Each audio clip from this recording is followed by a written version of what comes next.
that you may have for the compliance team.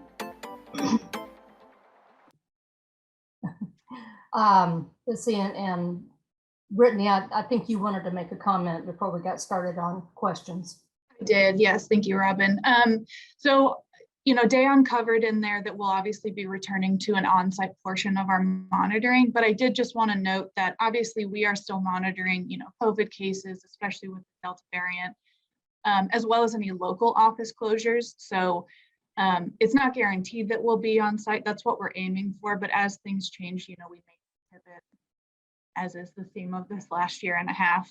So we'll just kind of take it on a case-by-case basis. And when we reach out to schedule, you know, the on-site portion with you all, if you guys are closed, or if there's anything around office closures that we need to be aware of, or, you know, masking or social distancing requirements, please make sure that, you know, we're notified of that ahead of time, and we will make sure that our staff adheres to those requirements in your local area. But I just wanted to mention that I know, you know, everything has been changing quite frequently in the last year and a half, and we are prepared to make changes if need be.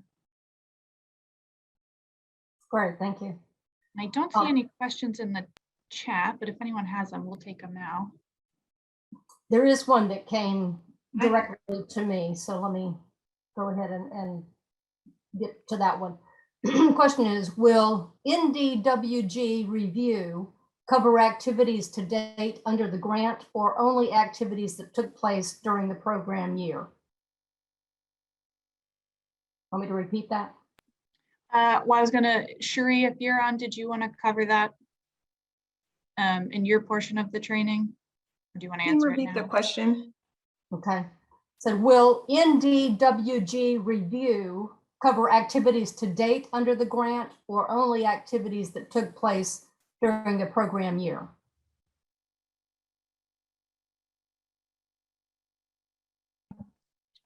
So anyone that was active during the program year. So if you enrolled someone prior, but they're still active during that program year, then there's an opportunity or a chance that they also would be pulled in that case file sample.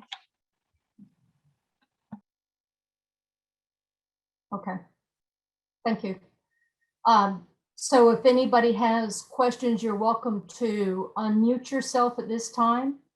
There's another question, and if you don't mind, we'll answer that in our section. Okay. The chat box. Thanks, Shuri. We will now take any questions that you may have for them. And I know that we did have one previously from Ada Jones. Shuri, if you want to go ahead and address that one.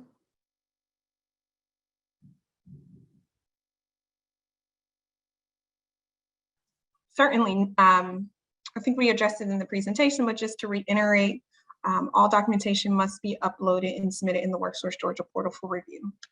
So we will not be reviewing documentation or case files on site. Okay. There's another question regarding the one-stop operator. The one-stop operator, there's really no prep for that individual. It would just be an interview similar to how we've done them in the past. All right, thank you. If there are any other questions, feel free to unmute yourself at this time.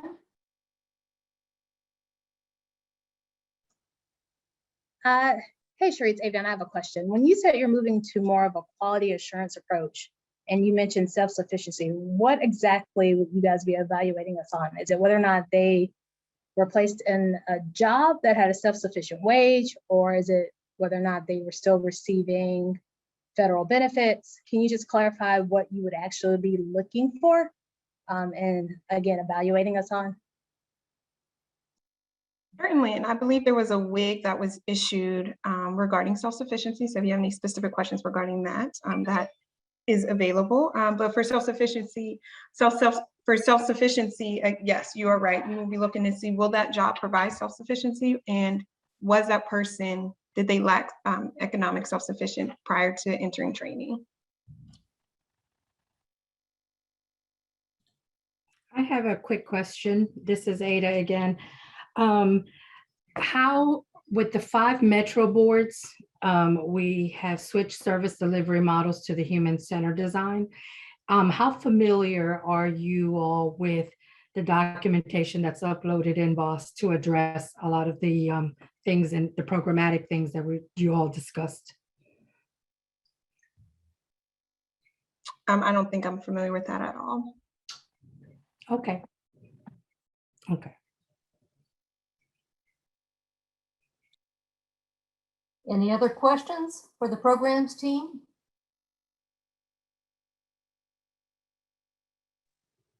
Hi. I have a question. Okay. How will you be looking at self-sufficiency as it relates to transitioning service members? Because they're a little bit of a different population, because when they're enrolling in the program, technically they are making self-sufficient wages through the Department of Defense, being an active service member.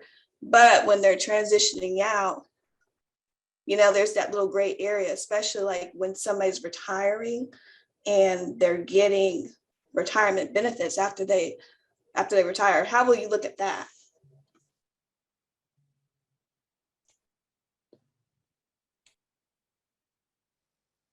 I think that's something we can chat offline about. If you have a specific case file that we can look at, without really seeing that documentation, I don't think I can really provide an adequate answer to that. Okay. We will now take any questions that you might have for the finance team, and you are welcome to unmute your mic at this time.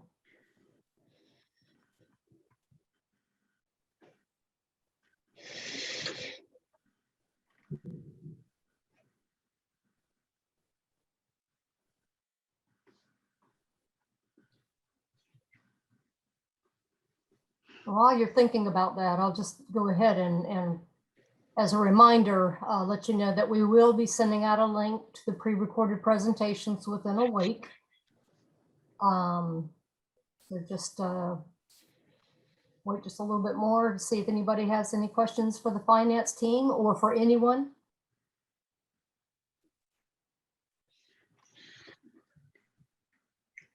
Or any final This is thoughts or Tanisha. comments? I have a question for the programs team. Okay.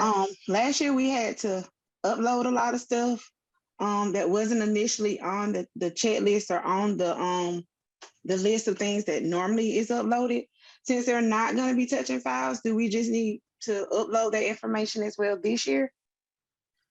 Yes, everything will need to be uploaded into the participants' worksource Georgia case file. Okay, thank you.